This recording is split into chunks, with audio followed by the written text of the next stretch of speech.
What it is, man. Detroit versus everybody, man. Detroit, we rep the hardest, man. We gain the hardest. You know what it is, man. Detroit, CJ, holla at your boy when we get home. Don't forget to check out our sponsor, The Health Blaze, at thehealthblaze.com. 100% all natural products from lotions, soaps, foot soaks, bath bombs, and much, much more. Use the promo code Goodfella1Boxing. Tell them your boy CJ Goodfella sent you. Get 18% off. We out. All right, let's get into it. Appreciate everybody for checking in. Make sure you hit that subscribe button, bell icon button. Share the video. Danny Garcia tells Brian Custer that he has more skill and power than Errol Spence, and he even thought before the car accident that he was the superior fighter. It's just gonna boil down to who wants it more. Let's talk about it. Hit that subscribe button, bell icon button. Share the video. And do I agree with that? I mean, I think Errol Spence got more dimensions to his game, to be honest. He can box a little bit on the back foot. Be it was against a lightweight. I think Danny Garcia could do the same thing as well. Depending on the opponent, he can come forward. To be honest, Danny Garcia probably is a more skillful fighter. Counter puncher. Really good with both hands. I think Errol Spence probably has the superior jab, but I do think Danny has the superior straight punch, straight right to Errol straight left. Then he got the superior lead hook. I think Errol is a better body puncher. That's tough. I think they right there at the same level skill wise. I think it's about the same because some things Errol can do, jab really good. He can control distance. He cut the ring off better than Danny. He ain't the counter puncher Danny is, or he not the sniper from distance that Danny is. You know what I'm saying? When you get on the inside, I honestly think it's a wash. I don't think either one of them got a great inside game. I think you've seen that with Sean Porter and Errol Spence, the reason how Sean Porter was easily turning him, and Danny Garcia. I just think as far as that day on the same level as far as inside game. Like I said, Errol got the better body punching. I think Danny got the better punch variety. I think Danny got the better counter punching. I think it's pretty. If I had to get an edge to somebody, it'd probably be Errol. Just because Errol is a better body puncher, better jab. He cut the ring off better than Danny. You know what I'm saying? So if I had to get an edge, somebody probably would be Errol Spence. I think Errol is just a little bit more skilled than Danny Garcia. Now, you talking about when it come down to strength, Danny a strong guy. You know what I'm saying? And at this point, I don't know who's stronger because Errol Spence is not at his best at 147, even if you take the car accident out of the equation. He ain't at his best because he drained. He said, I just sit in the sauna before the Mikey fight, and you see the power starting to drop. You seen that he started to get off to these sluggish starts and these slow starts. That's because he drained. Anytime you see them fighters coming out here and they dry and, they kind of sluggish and, it take a while for them to warm up, they ready to go, move up and wait. You can say the same thing about Danny. You know what I'm saying? Danny got a new strength and conditioning coach. He said he started doing massages and stuff of that nature. So strength is pretty much it's going to be determined as far as, who comfortably making weight, who's staying in shape. Right now, Danny been sparring since March for big southpaws. You know what I'm saying? So has he drained himself? Overtraining, you know what I'm saying? Is he really at the brink of, moving up to 54? Like he already talking about moving up to 54. He already called in the shot. If I lose, I move up. If I win, I take one more fight, then I move up. So it's already in his brain psychologically that he ready to move up and make that and move that weight, move up in weight. And Errol Spence is another guy. He ain't got to say it, but he said in the mic he had to get in the sauna. You can see the power starting to go down.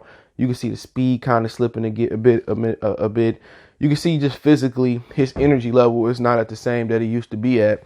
When he used to be able to make 54 a lot easier than he make now.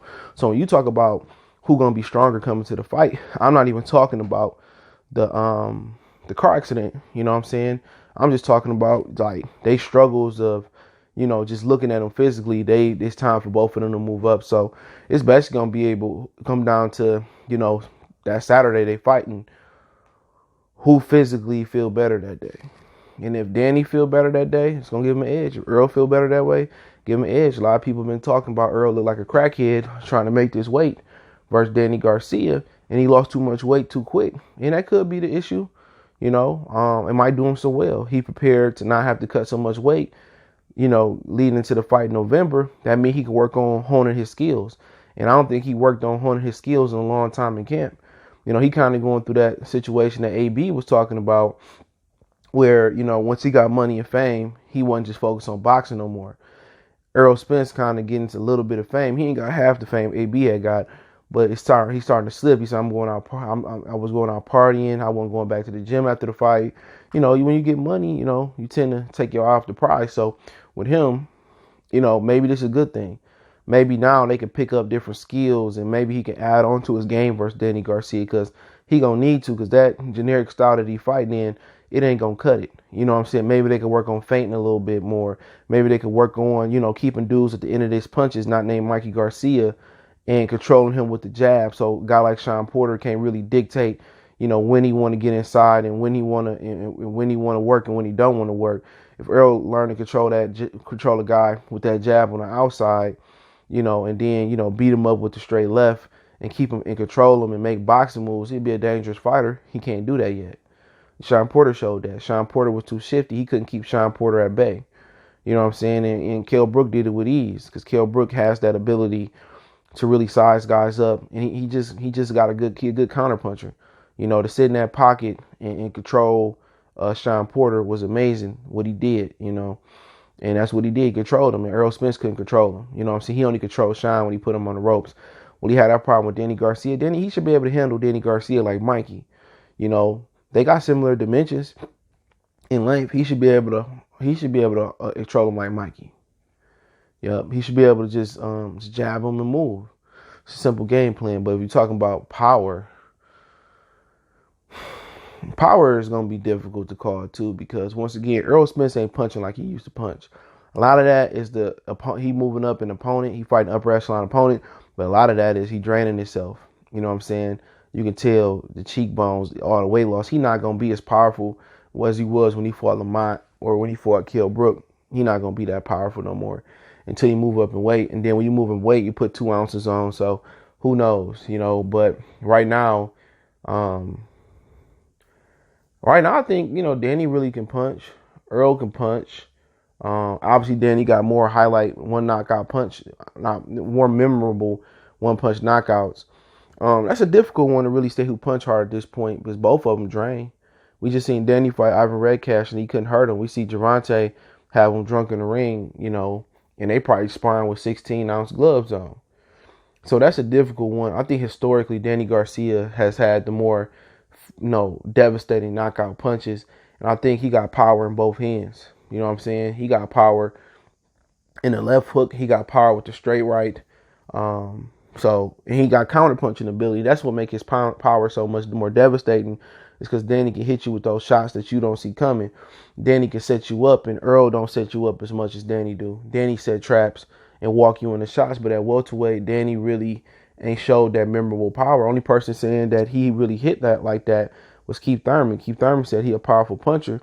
Sean Porter said not so much, because Sean Porter was never set. And Sean Porter never sets his feet. And that kind of worked for him and Danny Garcia, because Danny Garcia, when somebody set their feet, he knows that when you set, he's a master counterpuncher. He can hit you. And with Sean Porter don't set his feet. And that's why Sean Porter can't punch.